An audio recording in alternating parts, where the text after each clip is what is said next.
얼마나 아낄 수 있는지 숫자부터 말씀드리면요. 최대 148만 5천 원의 세금을 아낄 수가 있습니다. 네, 이렇게 나라에서 돈 준다고 하면 일단은 받는 게 인지상정이죠.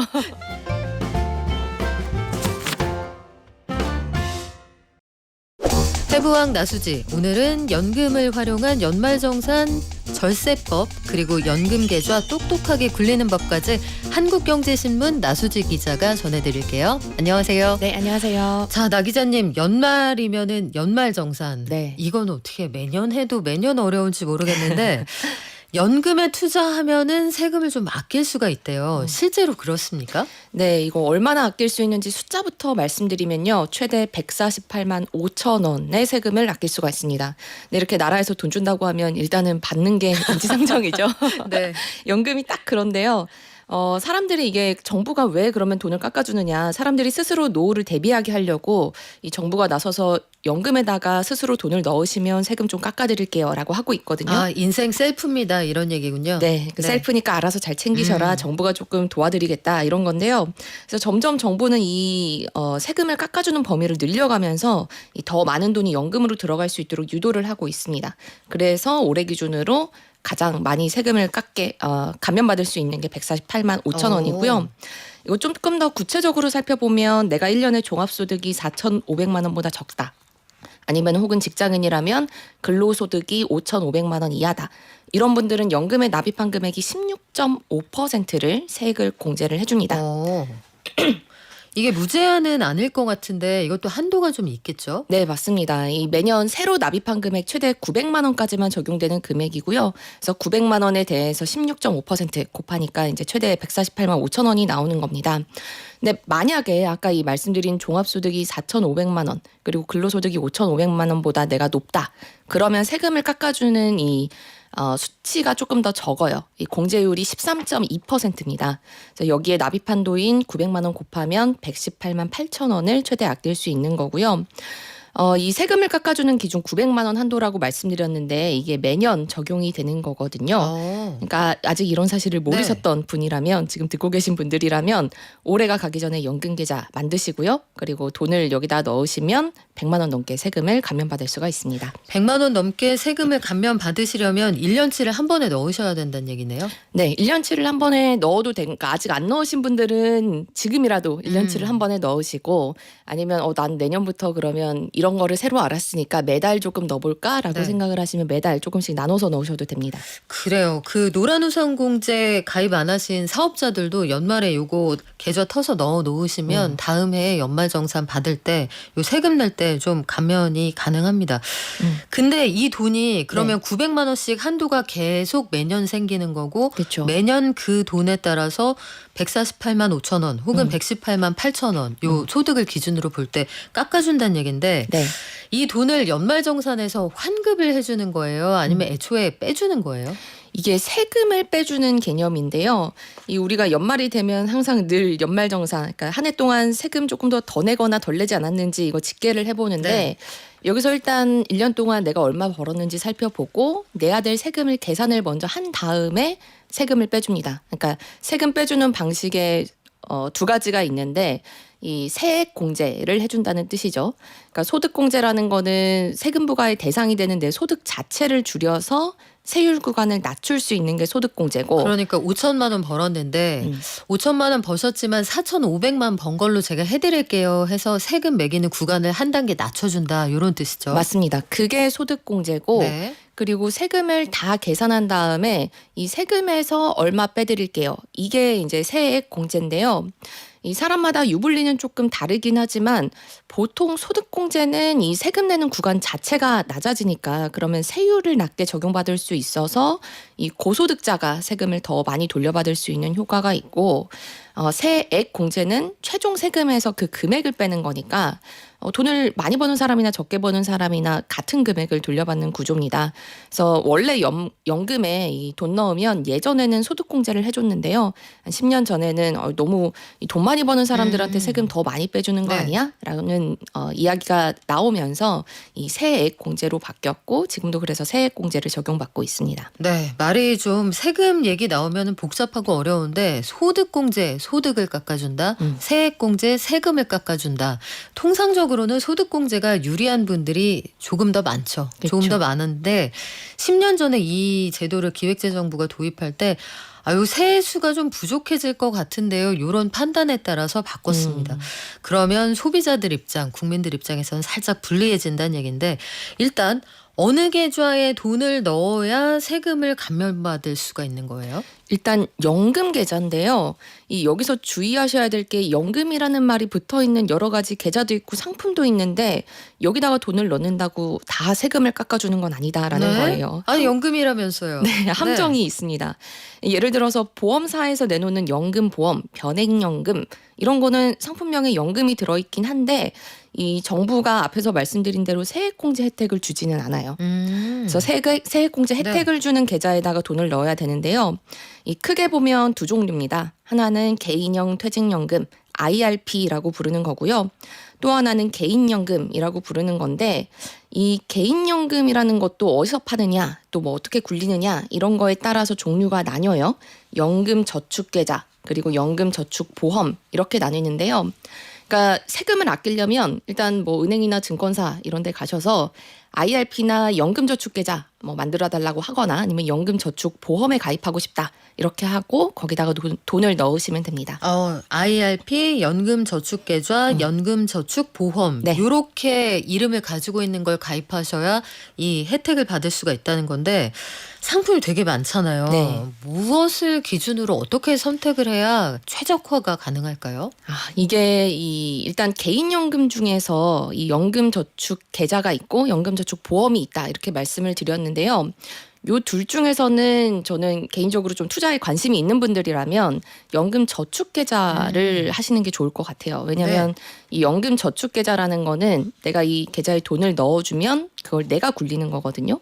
뭐 펀드가 될 수도 있고 뭐 ETF가 될 수도 있고 뭐 투자를 내가 해야 되는 건데 대신에 내가 굴려야 되니까 어떻게 운용할지 좀 신경을 써줘야 되는 단점은 있긴 하지만 공부를 열심히 하셔야겠네요. 네, 근데 관심이 있으신 분들이라면 조금 더 높은 수익을 노릴 수가 있고요.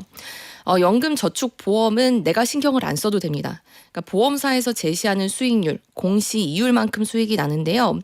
신경 안 써서 좋긴 한데 이 대신에 보험사에서 제시하는 공시 이율이라는 게 시장 금리를 조금 웃도는 정도 수준이거든요. 지금 점점 금리 떨어지는데. 네. 근데 그러면 사람에 따라서는 이 정도 가지고는 내 노후를 대비하기가 만족스럽지 않다라고 판단하실 수가 있고 또 상대적으로 보면 수수료가 훨씬 세요. 이 보험을 굴리는 데 필요한 사업비 이런 거 뭐 등등 떼는 거 포함하면 한 4에서 5% 정도까지 수수료가 되거든요. 비싼데요? 네. 근데 그 얘기는 그러면 내가 한 4에서 5% 수익을 내면 그때부터 본전이다. 이런 얘기이기 때문에 이렇게 비용이 높은 건 특히 연금처럼 좀 길게 굴려야 될 때는 좀 큰 단점이 될 수가 있습니다. 그래서 저는 좀 이렇게 관심이 있으신 분들이라면 연금저축보험보다는 연금저축계좌에 드는 게 더 좋지 않겠나 이런 생각이 듭니다. 근데 내가 그게 내 상품이 뭔지 사실 모르는 분들도 꽤 많거든요. 근데 이미 연금저축보험에 아이고 내가 가입이 돼 있네 이런 분들은 그러면 되돌릴 수 없는 건가요? 이전도 하실 수가 있어요. 근데 이 이전을 하는 절차가 좀 복잡하고요. 만약에 연금저축보험에 가입했으면 이거 이제 해지를 하고 저 옮기겠습니다. 현금 주세요 해야 되는데 이때 중도해지 수수료를 내야 됩니다. 들어올 땐 마음대로 들어와도 나갈 땐 마음대로 못 나가는군요. 네, 저도 연금저축보험에서 연금저축 계좌로 옮길 때 수수료 냈거든요. 네네. 이게 만만치가 않을 텐데. 네, 손해가 있습니다. 그래서 만약 가입을 안 하신 분이라면 처음부터 연금저축 계좌로 시작하시는 게 좋지 않나 생각합니다. 그래요. 연금저축 계좌라는 걸 터서 본인이 직접 운용을 하시면 이게 물론 뭐 리스크도 있겠지만 공부 열심히 해서 수익률을 올리면 수수료보다 이게 더 나을 수도 있고 그렇죠. 이게 갈아타기가 쉽지가 않다고 합니다. 신중하게 가입하셔야 될 것 같은데 개인연금 중에서 그러면 연금저축보험보다는 연금저축 계좌가 유리하다는 건 이제 이해가 돼요. 네. 근데 개인형 퇴직연금이라는 게 있잖아요. IRP. 요건 또 뭐예요? 요거는 두 개 다 만드시면 좋기는 해요. 왜냐하면 일단 이 개인연금이랑 IRP 이 두 계좌가 세금을 깎아주는 한도가 조금 다릅니다. 그러니까 아까 1년에 세금을 최대한으로 줄이고 싶으면 900만 원까지 넣으시면 돼요. 이렇게 말씀을 드렸는데요. 네. 이게 연금 저축은 600만 원까지만 인정해 주고요. IRP는 900만 원까지 인정해 줍니다. 그러니까 무슨 뜻이냐면 뭐 세액공제 혜택을 만약에 꽉 채워서 받고 싶다. 그러면 IRP에 아예 처음부터 900만 원을 다 넣던지 네. 아니면은 연금저축은 600만 원 넣고 나머지 300만 원은 IRP에 넣던지 뭐 이렇게 나눠서 넣어야 되는 거죠. 그러니까 세액공제를 최대로 받고 싶으면 일단 IRP 계좌는 무조건 있어야 되는 거고요. 그래서 개인적으로는 저는 이제 연금저축에 600만 원, IRP에 300만 원 이렇게 두 가지 계좌를 다 만들어서 넣는 게 좋다. 이렇게 생각을 하고요. 그래서 저는 매달 나눠가지고 이게 네. 또 신경 쓰기가 생각보다 쉽지가 않아요. 그렇죠. 연말에 막 한꺼번에 넣는 것도 쉽지가 않아서 그냥 자동이체 시켜놔서 연금저축은 이렇게 되면 매달 50만 원, IRP는 25만 원씩이죠. 이렇게 자동이체를 해두시면 1년에 매년 세액공제 혜택을 끝까지 다 채워서 받으실 수가 있습니다. 이게 그러니까 연금저축 계좌도 하나 만들어 두시고 네, IRP도 따로 하나 만들어 두시는 거 두 개 다 운용하는 걸 권한다는 말씀인데 맞습니다. 두 개 다 하려면 일단 이게 허리가 휘청하거든요. 양쪽에 다 집어넣으려면은 한 달에 75만 원씩 자동이체하는 맞아요. 게 이게 쉽지가 않은데 네. 할 수 있다고 쳐도 IRP가 연금저축에 비해서 한도가 꽉 차 있다 말고 더 좋은 점이 있어요? 이 IRP랑 연금저축이 둘 다 노후 대비를 위한 연금 계좌인 거는 똑같은데요. 이게 적용받는 법이 다릅니다. 이거는 뭐 아실 필요까지는 없지만 한번 들으시면 네. 좋을 것 같은데 IRP는 근로자 퇴직급여 보장법 그리고 연금저축은 개인연금법 이렇게 규정을 받는 법이 다르거든요. 그래서 각각 투자할 수 있는 상품도 다르고 뭐 중도 해지 요건이라든지 세부 요건들이 조금 달라요. 근데 전반적으로 봤을 때는 IRP보다는 이 연금저축이 조금 더 자유도가 높습니다. 자유도가 높다는 건 무슨 뜻이에요? 그러니까 예를 들어서 IRP는 퇴직연금이니까 이 전체 자산의 30%는 꼭 채권이나 뭐 예금 이런 안전자산으로 채워야 되거든요. 근데 연금저축은 이런 한도가 없어요. 100% 주식으로 다 채워도 됩니다. 그리고 또 이 연금을 넣어놓기는 했지만 만약에 이 급히 돈이 필요할 수가 있잖아요. 그럼 연금은 사실 안 깨는 게 제일 좋긴 한데 그래도 뭐 세상 모르니까 만약에 깬다고 깨는 그런 상황이 생긴다면 IRP는 꼭 빼야 되는 이유가 있어야 돼요. 내가 파산을 하거나 뭐 아프거나 이런 이유가 있어야 돈을 뺄 수가 있는데 이 연금 저축 계좌는 언제든지 뺄 수가 있습니다. 물론 이렇게 되면 이렇게 뺄 때 세액공제 받았던 돈은 이 기타소득세 16.5% 붙여가지고 다시 토해내야 되긴 하는데요. 네.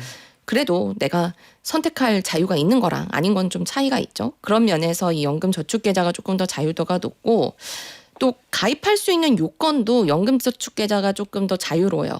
그러니까 IRP는 소득이 있어야 됩니다. 직장인, 뭐 개인 사업자, 프리랜서 어쨌든 소득이 있는 사람이 가입을 할 수가 있는 건데 이 연금저축은 누구나 가입을 할 수가 있고요.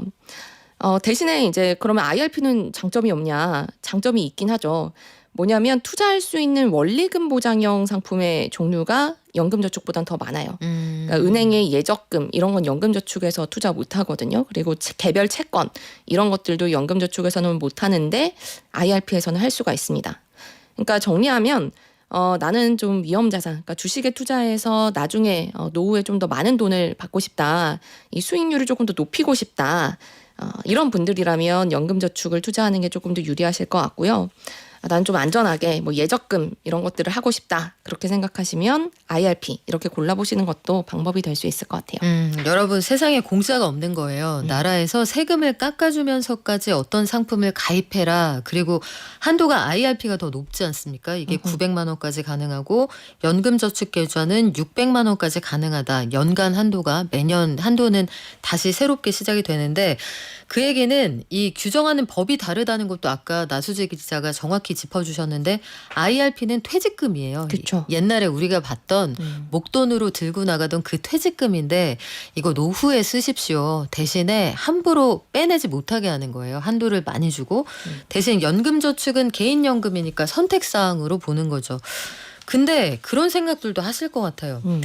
연금에 돈을 넣어서 세금을 깎아준다. 고맙기는 한데 지금 당장 하루하루 먹고 사는 거 빠듯하다. 난 월말에 애들 학원비 주기도 허리가 휘청한다 이런 분들이 아이고 힘든데 돈이 묶이는데 연금 꼭 넣어야 돼요. 이거 물어볼 수 있잖아요. 맞아요. 사실은 이게 세제 혜택을 꽉 채워서 받으려면 한 달에 합쳐서 75만 원이거든요. 그래서 이거를 다 넣기는 부담스러우실 수가 있기는 한데 물론 이거 사람마다 의견은 좀 다를 수 있긴 한데 저는 좀 강하게 얘기하면 이거는 빚을 내서도 넣어야 되는 거다 이렇게 생각을 해요. 네. 왜냐하면 이 900만 원에 대해서 최대 16.5%나 되는 확정 수익이잖아요. 이거는 그러네요. 나라에서 그냥 매년 주는 겁니다. 16.5%의 아니 내가 확정 뭘 수익을. 굴려서 음. 1년에 16.5% 확정 수익률을 보장을 내가 나한테 할 수 없잖아요. 그렇죠. 네. 굉장히 큰 혜택인 거고, 그래서 이거를 이렇게 한번 받고 그 다음에 연금 계좌에서 내가 돈을 잘 굴려서 뭐 이자 이상의 수익만 낼 수 있으면 사실은 빚을 내서도 투자를 하는 게 이익이죠. 근데 물론 현실적으로는 이게 빚지는 게 좀 부담스럽으니까 당장 필요하지 않은 여유 자금을 넣어두는 게 최선이기는 하겠지만, 그래서 저는 될 수 있는 한 많이 이 한도를 채워서 넣는 게 이익이라고 보고요. 또 뭐 어떤 분들은 차라리 목돈 얼른 모아가지고 뭐 집도 사고 이런 계획들이 있는데 네. 큰 덩어리의 투자를 빨리 하는 게 낫지 않냐 뭐 하는 의견도 있을 수가 있기는 한데, 저라면 당장 뭐 몇 년 안에 집을 살 계획이 있다 그러면 모르겠지만, 그게 아니고 내가 자산을 형성해가는 중이다라고 하면 일단 연금에 돈을 넣는 게 더 좋을 것 같아요. 연금으로 절세 혜택 16.5%나 되는 절세 혜택을 받으면서 돈을 굴리다가 만약에 정말 내가 집을 사야 되겠다 결심을 해서 목돈이 필요하고 뭐 결정해야 되는 순간이 오면 그때 뭐 최후로는 이 연금저축이나 IRP를 헐어서 써도 되거든요. IRP의 그 요건도 있잖아요. 네. 주택 구입도. 맞습니다. 그쵸? 주택 구입이나 전세 보증금 뭐 이런 것들은 이제 요건이 되기 때문에 최후의 수단으로는 헐어서 쓸 수가 있고요. 그리고 또 헐지 않고도 이 연금저축을 담보로 해서 대출을 받을 수 있는 상품들도 있어요. 그러니까 이런 대출 상품을 활용해서 내가 목돈이 필요하다 그러면 연금에서 이 들어가 있는 돈을 약간의 현금으로 줄 수 있는 그런 방법들이 있고요. 그래서 저는 최대한 저축 투자 이런 거를 연금 계좌에 먼저 넣어서 혜택을 받고 그 다음에 여윳돈이 남으면 뭐 다른 절세 계좌, 네. ISA 같은 거 아니면 그냥 일반 주식 계좌 이런 데서 굴리는 게 가장 효율적이지 않을까 이렇게 생각합니다. 그러네요. 여러분 지금 시중 금리가요. 예적금을 지금 19개 은행을 비교해봐도 2%대 후반에서 더 높게 주는 상품이 거의 없습니다. 3%대 상품이 없는데 이거 그냥 돈을 넣어놓으면 1년에 최대 16.5%의 혜택을 그쵸. 받는다는 거니까 수익률이 크죠. 자, 근데 연금 계좌에 돈을 넣어서 절세 혜택을 받고 이 돈을 잘 굴리면 좋겠다. 이런적으로 행복하거든요. 네. 근데 이렇게 돈을 입금을 했어요. 그때부터 고민에 빠집니다. 아, 이거 어떻게 굴려야 되지? 이 팁이 좀 있을까요? 맞아요. 사실은 입금만 해도 이제 16.5% 절세 혜택을 받을 수 있는 거니까 좋기는 한데, 일단 돈을 놀리는 거는 또 안 되잖아요. 그래서 이 입금한 돈을 어떻게 굴리느냐 이게 중요한데요. 주식에 투자하실 거라면은 국내 주식보다는 해외 주식에 연금 계좌에서 투자하시는 게 이거는 정말 절대적으로 유리합니다. 근데 이게 뭐 일반적으로 얘기하듯이 요새 뭐 국장 탈출하세요. 해외가 좋아요. 뭐 이런 이야기가 아니라 네. 이 세제상으로 볼 때 해외 주식을 연금에서 하는 게 훨씬 더 유리해요. 왜냐하면 지금 국내 주식은 일반 뭐 주식 계좌에서 투자를 한다. 이러면 어차피 수익이 나는 구간에 대해서 비과세잖아요. 그렇죠. 그런데 이거를 굳이 연금 계좌에서 국내 주식에 투자를 했다. 그러면 나중에 이 55세 이후에 연금으로 받을 때 연금 소득세를 3에서 5% 정도는 내야 돼요. 그러면 그냥 일반 계좌에서 투자를 했으면 국내 주식 투자했을 때 세금이 아예 없는 건데, 굳이 내가 연금 계좌에서 국내 주식을 투자하면 이제 나중에 연금 소득세가 나오는 거죠. 그러니까 국내 주식은 굳이 연금에서 할 필요는 없을 것 같다. 네. 밖에서 하는 게 그냥 그러니까 일반 주식 계좌에서 하는 게 조금 더 세제상으로 유리한 부분이 있고, 근데 해외 주식형 상품, 뭐 해외 주식형 펀드나 ETF 이런 거는 일반적으로 투자를 하면 수익에 대해서 15.4% 세금을 뗍니다. 네. 근데 만약에 이게 1년에 이자나 배당소득 이런 소득들이 한 2천만 원을 넘는 분이라면 금융소득 종합과세 대상이 돼서 수익의 최대 절반 가까이를 세금으로 내야 되거든요. 근데 이제 연금 계좌에서 만약에 해외 주식형 상품을 투자하게 되면 이 수익에 대한 세금을 당장 안 내고요. 나중에 연금으로 내가 받을 때 그때 세금을 내게 돼 있다는 게 정말 큰 장점이에요. 그래서 뭐 예를 들어서 내가 미국 주식형 ETF에 투자해서 그냥 1,000만 원 벌었다. 그럼 원래는 154만 원을 바로 세금으로 내야 되는데 네. 연금 계좌에서는 이거 세금 안 내셔도 되고 나중에 내세요. 연금 소득세로 진짜 받을 때 내세요. 그래서 그러니까 세금을 안 내고 이 154만 원을 계속 굴릴 수가 있어요. 그러니까 세금을 냈어야 되는 돈을 쥐고 내가 계속 굴릴 수 있는 거니까 수익률이 더 높아지겠죠. 기회비용 차이가 엄청난데요. 그렇죠. 네. 그리고 또 하나 장점은 연금계좌에서는 손익을 통산해 줍니다. 그러니까 일반 우리가 그냥 주식계좌에서 투자하면 뭐 미국 ETF 하나에 투자해서 1,000만 원 수익 보고 또 다른 미국 ETF 투자해서 뭐 1,000만 원 손해 봤다. 그러면 합쳐서 나는 정작 번 돈은 없는데 이거 번 거 1,000만 원 있으니까 1,000만 원에 대해서 세금 내 이렇게 되거든요. 그런데 연금에서는 1,000만 원 손해, 1,000만 원 이득 합쳐드릴게요라고 봐서 그러니까 손익 통산을 해줍니다. 그런 부분들이 훨씬 더 유리한 거고요. 그래서 정리해서 말씀드리면 일단 연금계좌에 돈을 넣기만 해도 1년에 900만 원까지는 절세 혜택을 누릴 수가 있고요. 근데 이거는 연금계좌 혜택의 절반만 누리는 거예요. 그러니까 어차피 이 해외 주식형 펀드나 ETF 투자를 할 거라면 연금 계좌 안에서 굴려서 좀 세금 내는 시기도 미루고 손해랑 이익도 합쳐주고 뭐 이런 혜택을 좀 누리시면 좋겠습니다. 그래요. 이런 것들 꼭 챙겨가시면 좋겠는데 네. 이병렬님 질문에 답을 좀 해드릴까요? 혹시 개인연금을 올해 가입을 아직 안 하신 것 같아요. 지금이라도 1년치를 다 불입을 하고 올해 가입을 하면 연말정산 환급 대상이 될까요? 물어보시네요. 네, 하실 수 있습니다. 지금이라도 이 연말이 가기 전에 1년 단위로 정산을 하거든요. 이 기준을 보거든요. 그래서 아직까지 안 들고 계셨다고 하더라도 지금 계좌 만드셔서 이제 900만 원까지 넣으시면 세액공제 혜택을 다 채워서 받으실 수가 있습니다. 연금저축 관련해서 질문들 정말 많으신데 이 은퇴 앞두신 분들이 진짜 궁금해들 하시네요. 근데 김태원님 말씀이 오늘의 정답입니다. 아이고 돈 벌려면 귀찮아하면 안 돼요. 매일 노력해야지 안 그런가요? 술 담배 다 끊고 하셨는데 담배값 비싸죠. 건강에도 안 좋고 그래요. 이런 것도 아껴서 우리 알뜰하게 사시는 분들 위해서 저희가 공부 열심히 하고 또 알려드릴게요. 지금까지 한국경제신문 나수지 기자와 함께했습니다. 고맙습니다. 네, 감사합니다.